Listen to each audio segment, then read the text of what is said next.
मुंबई पाठोपाठ आता आपण जाऊया पुण्यामध्ये, कारण पुण्यामध्ये पाचही मानाच्या गणपतींचं विसर्जन नुकतंच पार पडलंय। पुण्यामधले ही दृश्य आपण आता स्क्रीनवर पाहतोय। पुण्यामधला दगडूशेठ हलवाई गणपतीच्या विसर्जन मिरवणुकीला आता सुरुवात झाली आहे। तत्पूर्वी पुण्यातले जे पाचही मानाचे गणपती आहेत त्यांचं विसर्जन झालं।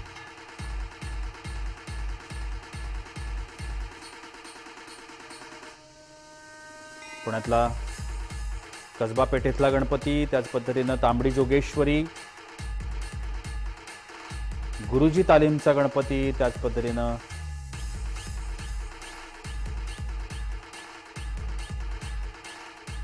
मानाच्या पाचही गणपतींचं विसर्जन पार पडलंय।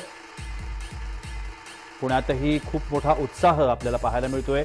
पुण्यातल्या मुख्य रस्त्यांवर आता खूप मोठी गर्दी आहे।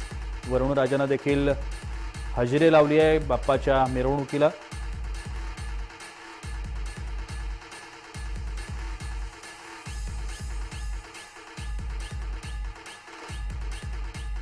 पारंपरिक पद्धतीनं पुण्यातल्या विसर्जन मिरवणुका पार पडत असतात। ढोल ताशांचा गजर आपण पुण्यातल्या रस्त्यांवर ऐकतो।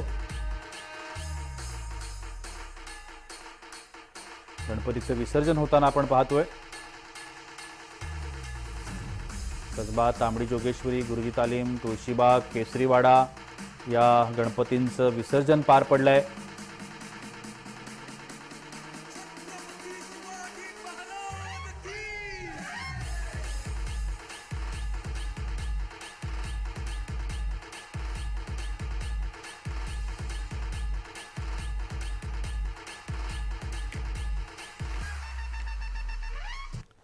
आणि आता या क्षणी पुण्याचे आमचे प्रतिनिधी रोहन कदम माझ्यासोबत आहेत। रोहन, पुण्यातल्या पाचही मानाच्या गणपतींचं विसर्जन झालंय, आता पुण्यातली स्थिती काय आहे? नक्कीच, खरं तर मानाच्या पाचही गणपतींचं जे आहे ते वेळेमध्ये नियोजन करून पुणे पोलिसांनी जे आहे ते ऐतिहासिक क्षण घडवलेला आहे असं म्हणलं तरी जे आहे ते वावगं ठरणार नाही। खरं तर सकाळी 10:30 वाजता जो आहे तो पुण्यातील पहिला मानाचा गणपती कसबा गणपतीचं विसर्जन जे आहे ते वेळेमध्ये म्हणजे 4:30 ते 5च्या सुमारास जे आहे ते झालेलं आहे। त्यानंतर तांबडी जोगेश्वरी असेल, गुरुजी तालीम असेल, मानाचा चौथा गुरुजी तालीम मंडळाचा असेल आणि मानाचा 5वा केसरीवाडा गणपतीचं विसर्जन आहे ते वेळेमध्ये पार पडलेलं आहे। खरं तर पावसाने वरुणराजाने देखील या सगळ्या गणपती विसर्जन मिरवणुकीमध्ये साथ जी आहे ती पुणे पोलिसांना दिलेली पाहायला मिळते। खरं तर मागच्या वर्षी जे आहे ते सुमारे 38 ते 40 तास ही विसर्जन मिरवणूक जी आहे ती चाललेली होती, परंतु आता जी आहे ते मानाचे पाचही गणपतींचं विसर्जन पूर्ण होऊन जो महत्वाचा गणपती आहे आणि जो गणपती विसर्जनाची मिरवणूक जी आहे ती पाहण्यासाठी लाखो पुणेकर किंवा राज्यातून आलेले भाविक जे आहेत ते पुण्यातील लक्ष्मी रोड वरती येतात आणि मानाचा दगडूशेठ गणपती जो आहे तो पाहण्यासाठी हे सगळी गर्दी रस्त्यावरती पाहायला मिळते। ती गर्दी आता दगडूशेठ गणपती पाहायला मिळते। खरं तर बराच काळापासून जे आहे ती गणपती विसर्जनाची मिरवणूक गेल्या अनेक काळ सुरू आहे आणि आता गणपती विसर्जन मिरवणुकाची कुठेतरी सांगता होते का असा निकष काढला जातोय। गणपती विसर्जनाची मिरवणूक ही दगडूशेठ गणपती आता बेलबाग चौक क्रॉस करून जे आहे ते शगुन चौकापर्यंत आलेली आहे। वरुण राजाची उपस्थिती प्लस अनेक गणपती विसर्जन असतील, त्यामध्ये ढोल ताशांची पथकं असतील, ज्यामध्ये पारंपरिक वाद्य असतील, हे पारंपरिक वाद्याच्या माध्यमातून अनेक गणपतींची विसर्जनाची मिरवणूक आता लक्ष्मी रोडवरून क्रॉस होत जवळजवळ विसर्जन मिरवणुकाची सांगता साधारणतः 12:30 ते 1च्या सुमारास होऊ शकते अशी परिस्थिती निर्माण झालेली आहे। खरं तर गणपती विसर्जनाची मिरवणूक 10:30 वाजता टिळकांच्या पुतळ्याला जे आहे ते पुष्पहार अर्पण करून सुरुवात झालेली होती आणि तीच मिरवणुकाची सांगता जी आहे ती थोड्या वेळामध्ये पूर्ण होती अशी परिस्थिती सध्या निर्माण झालेली आहे। नक्कीच रोहन, जसं आता तुम्ही म्हणताय मानाच्या गणपतींचं विसर्जन झालंय, अन्य गणपती म्हणजे खरं तर आज अनंत चतुर्दशीच्या दिवशी उत्सवाचे जे गणपती आहेत, मंडळांचे गणपती, सार्वजनिक जे गणपती आहेत त्यांचं विसर्जन होत असतंच, मात्र घरगुती गणपतींचं देखील फार मोठ्या प्रमाणामध्ये विसर्जन आज होत असतं। पुण्यामधली घरगुती गणपती जे आहेत त्यांच्या विसर्जनाची आत्ताची स्थिती काय आहे? नक्कीच पुण्यातील नदीपात्रामध्ये सकाळपासूनच घरगुती गणपती जे की ज्यांच्या घरामध्ये 10 दिवसांचे गणपती जे आहेत ते विराजमान असतात त्या सगळ्या गणपतींची विसर्जन मिरवणूक जी आहे घरगुती गणपतींची ती देखील निघालेली आपल्याला पाहायला मिळाली. खऱ्या अर्थाने पुण्यातील नदीपात्राच्या भागामध्ये सर्वत्र जे आहे ते पुणे महानगरपालिकेच्या वतीने विसर्जनाचे हौद असतील त्याची देखील व्यवस्थित जे नियोजन आहे ते करण्यात आलेलं होतं. त्याचबरोबर नदीपात्रामध्ये नदीमध्ये विसर्जन करणाऱ्यांची संख्या देखील फार मोठी होती, लाक्षणिक होती.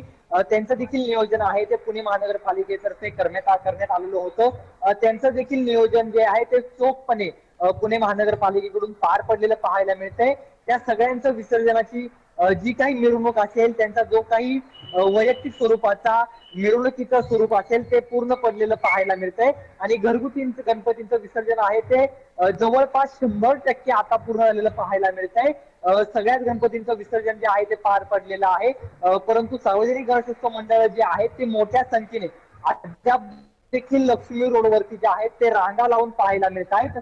त्यांचे डीजेज असतील किंवा ढोल ताशेकांची पथकं असतील ते सगळे पथक अजून देखील लक्ष्मी रोडवरती पाहायला मिळत आहेत.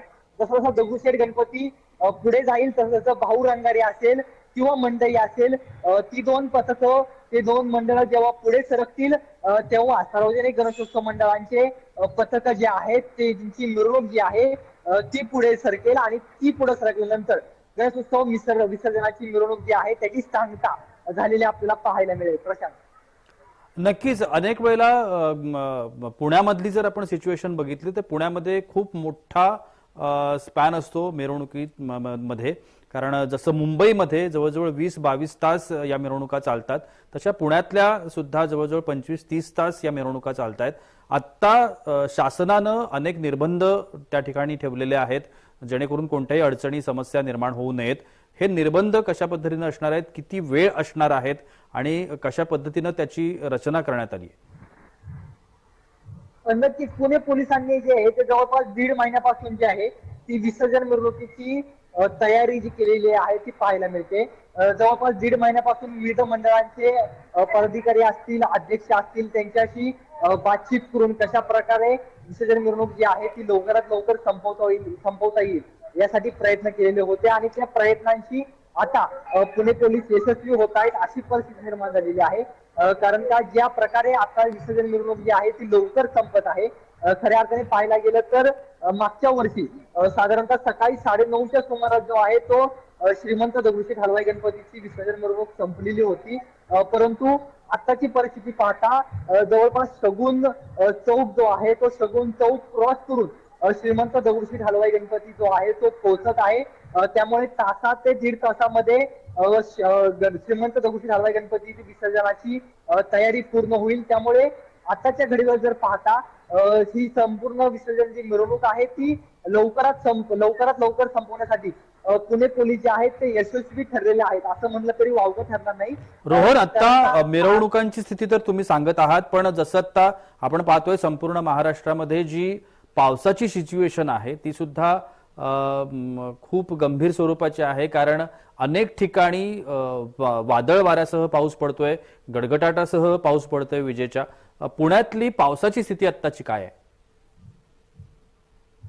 नक्कीच, खर तर कालच पुणे वेधशाळेने एक मोठा अंदाज व्यक्त केला होता की वरुण राजाची जी उपस्थिती आहे ती या पुण्याच्या गणेशोत्सवामध्ये मोठी निर्णायक ठरू शकते. कारण का पुण्यामध्ये पाऊस पडण्याची शक्यता जी आहे ती वर्तवलेली होती. परंतु दुपारपर्यंत जी आहे ती विसर्जन मिरवणूक व्यवस्थित चालू होती. दुपार नंतर जी आहे ती मोठ्या प्रमाणामध्ये पुण्यामध्ये पावसाने जी आहे ती हजेरी लावली होती. त्यामुळे वरुण राजाची उपस्थिती या विसर्जन मिरवणुकीमध्ये निश्चितच निर्णायक ठरलेली आहे. खऱ्या अर्थाने वरुण राजाने सायंकाळी 4 नंतर जी आहे ती मोठी हजेरी पुण्यामध्ये लावलेली पाहायला मिळते. पुण्यातील रस्त्यांवरती विशेषतः मध्यवर्ती भागांमध्ये पुण्यामध्ये जोरदार हजेरी जी आहे ती वरुण राजाने लावलेली पाहायला मिळते.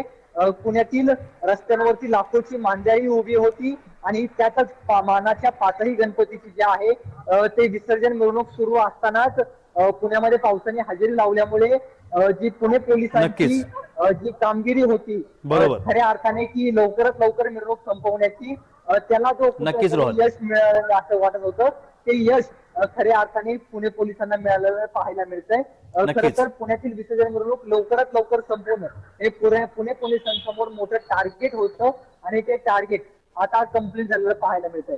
नक्कीच धन्यवाद रोहन, आपण दिलेल्या विस्तृत माहितीसाठी. आपण आमच्यासोबत असेच राहा, कारण पुण्यामधल्या विसर्जनाची जी स्थिती आहे ती आपण तुमच्याकडून वेळोवेळी जाणून घेण्याचा प्रयत्न करणार आहोत.